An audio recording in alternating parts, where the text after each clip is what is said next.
Paano ba? 8 tips para ma-miss ka ng lalaki pagkatapos ng date ninyo. Shoutout to Jefferson Ortua, Razel Mojico, and Jewel Abari. For topic requests and shoutout requests, please like this video, subscribe, and leave a comment down below. Let's start the video. Tip number 1. GMRC ay huwag kalimutan.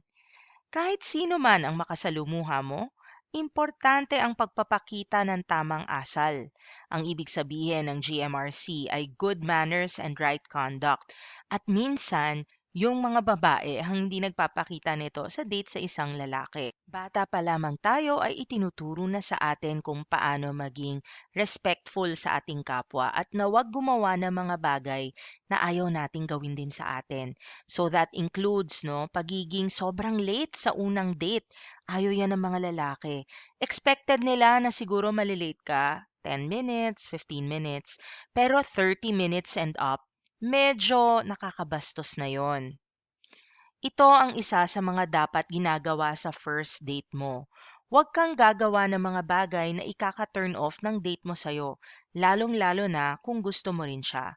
Huwag kang maninigaw, huwag kang mang-aaway, huwag kang masyadong demanding.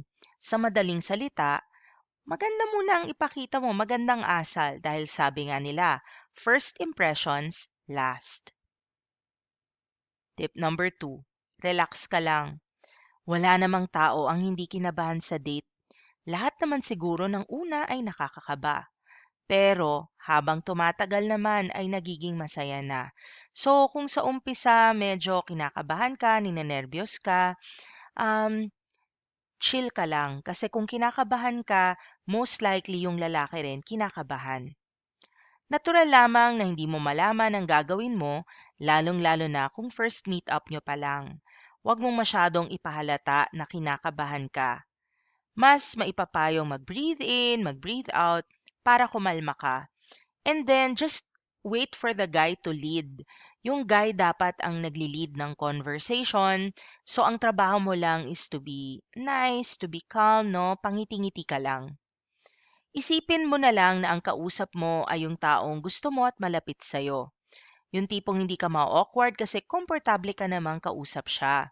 Kapag kasi naramdaman ng ka-date mo na kinakabahan ka, kakabahan din siya at lalo lamang mawawala ng pag-uusapan dahil mahihirapan na siyang i-approach ka. So, ano yung mga icebreaker na pwede mong gawin? Kunyari, yung guy is hindi madaldal sa date ninyo, baka kinakabahan din kasi siya. Pwede mong purihin kung saan kanya dadalhin for dinner. Kunyari, wow, ang ganda naman dito. Thank you. Yun, so maging appreciative ka sa kanya. Pwede rin na magtanong ka sa kanya ng something na um, anong tawag nito, na common at saka very light lang. Kunyari, first time mo rin ba dito? Something like that. Pero generally speaking, dapat yung lalaki ang nagli-lead ng date ninyong dalawa. Tip number 3, go with the flow lang. Dahil unang date nyo pa lang ito, enjoy the moment na lamang. Huwag mo munang pangunahan ng mga bagay-bagay. Hayaan mong magkwentuhan muna kayo at kilalanin ang isa't isa. Yung ibang babae kasi na sobrang traumatized sa previous na mga relationship, pag nagkatanungan na tungkol sa past, no, minsan nagtotrauma dump doon sa lalaki. Ang ikikwento puro tungkol sa mga ex nila. Or di kaya parang ini-interrogate yung lalaki. Like, gaano katagal ka na single? Ano ba trabaho mo? Ganun ba? Ano bang balak mo sa buhay? So yung mga lalaki, minsan, instead na mag-relax sila, they feel like they are being investigated. And instead na mag-enjoy sila sa kapiling mo, nape-pressure sila. Kaya go with the flow lang. Ang lahat ng questions mo dapat light lang.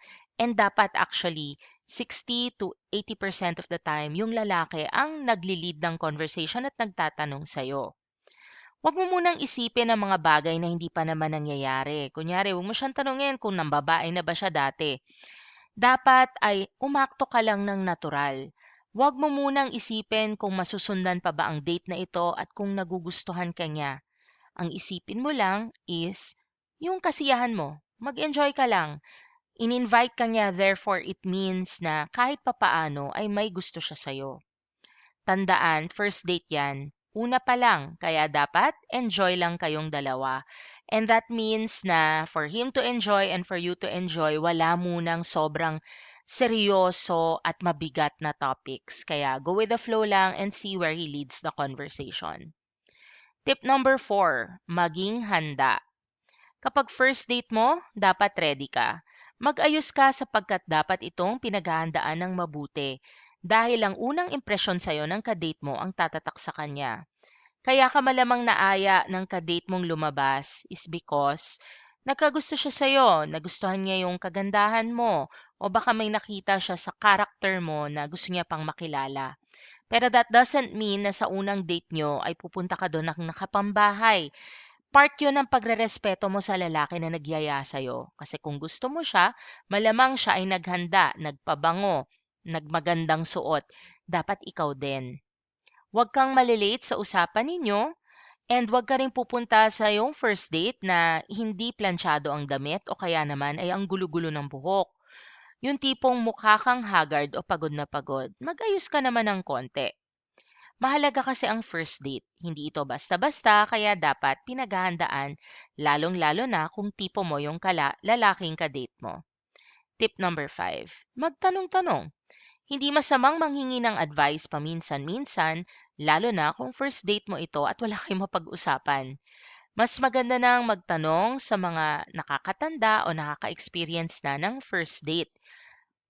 Nang sa gayon ay malaman mo kung ano ang mga dapat at hindi dapat gawin, kung ano ang tamang asta kapag kaharap mo ang kadate mo. Huwag kang mag-atubili o mahiyang magtanong dahil ikabubuti mo ito, mas magiging relax ka, no? At mas magiging relax din yung kadate mo. If possible, tanungin mo sa date mo kung ano mang plano yung dalawa. Kasi kung kunyari, fine dining yan, medyo baka malito ka dun sa dami ng mga kubyertos or kung paano ang iaasal mo sa isang fine dining restaurant.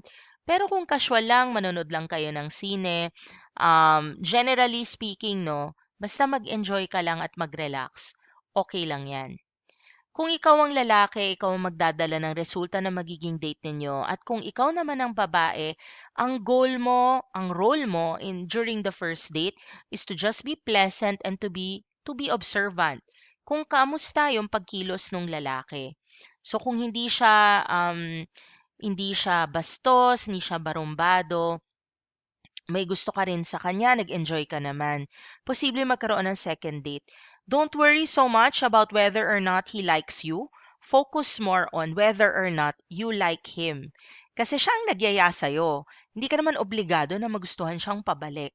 Ito nga ay binibigyan mo siya ng chance para ipakilala at ipakita ang magandang asal niya sa'yo. Tip number 6, magpakatotoo ka. Ito ang pinakaimportante o pinakamahalaga sa lahat, ang magpakatotoo. Be yourself. Ilabas mo ang tunay na ikaw. Ipakilala mo sa kanya kung sino ka talaga. Yung tipong walang halong pagpapanggap dahil malalaman na rin naman niya ito sa kalaunan kung talaga bang magde-date kayo. So, best foot forward, yes, maging on your best behavior also, especially if you like the guy, be respectful. But at the same time, don't lie. Kung kunyari ikaw ay single mom at tanungin ka niya kung may anak ka na, syempre, huwag kang magsinungaling, 'di ba? Aminin ito sa kanya. Kung tatanungin ka naman kung ready ka na ba sa isang relasyon, kung hindi ka pa ready or you're just seeing where it goes, you can also be honest with him.